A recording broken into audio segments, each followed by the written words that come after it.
In the quiet town of Willowbrook, nestled between rolling hills and a shimmering lake, lived a woman named Clara. She was known for her gentle smile and her love of books, but behind that smile was a heart that had grown heavy with loneliness. Clara had spent most of her life caring for others, her aging parents, her younger siblings, and even the stray cats that wandered into her garden. But now, at 42, she found herself alone, her days stretching out in a quiet monotony.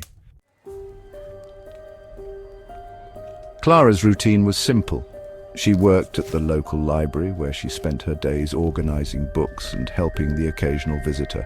In the evenings, she would return to her small cottage, tend to her garden, and lose herself in the pages of a novel. She had long since given up on the idea of finding love. Some people are meant to be alone, though the words never quite eased the ache in her chest.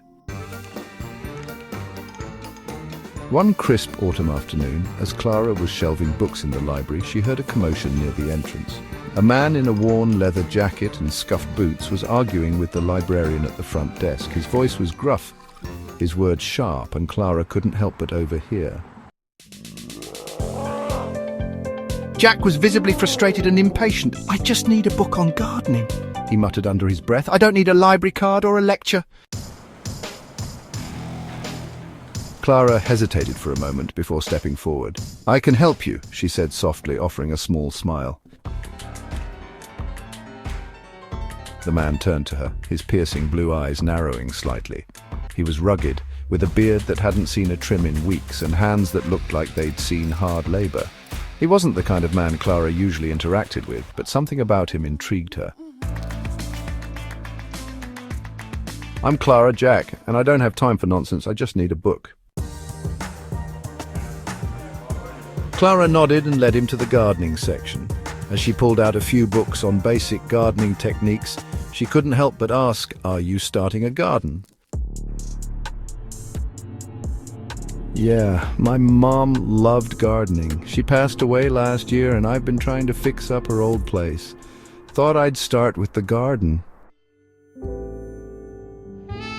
Clara's heart ached at the vulnerability in his voice. He said gruffly before taking the books and walking away. Over the next few weeks, Jack became a regular at the library. He would come in, ask for Clara's help, and exchange a few words before leaving. Slowly, Clara began to piece together his story. Jack had been a drifter for most of his life, moving from place to place, never staying long enough to put down roots. But after his mother's death, he had decided to settle in Willowbrook and restore her old home. One evening, as Clara was closing up the library, she found Jack waiting outside. "Jack, I was wondering if you'd like to see the garden. It's not much, but I thought you might like it." Clara's heart skipped a beat. "Clara, I'd love to." They walked to Jack's house in comfortable silence. When they arrived, Clara was amazed by what she saw.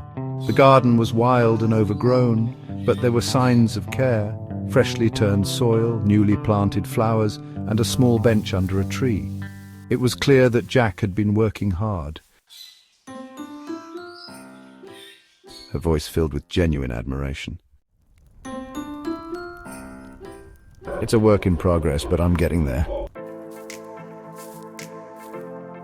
As the weeks turned into months, Clara and Jack spent more time together. She helped him with the garden, and he in turn began to open up to her. They shared stories of their pasts, their dreams, and their fears. Clara found herself drawn to Jack's honesty and his quiet strength, while Jack was captivated by Clara's kindness and her gentle spirit. Jack's voice echoed with emotion. "I never thought I'd find someone like you. You've brought light into my life, Clara. I don't know what I'd do without you." Clara's voice trembled with feeling. "I feel the same way, Jack. You've shown me that love can come when you least expect it."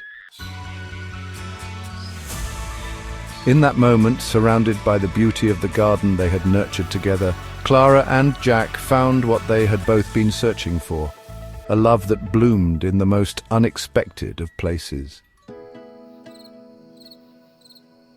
And as the stars began to twinkle above them, they knew that their journey was just beginning.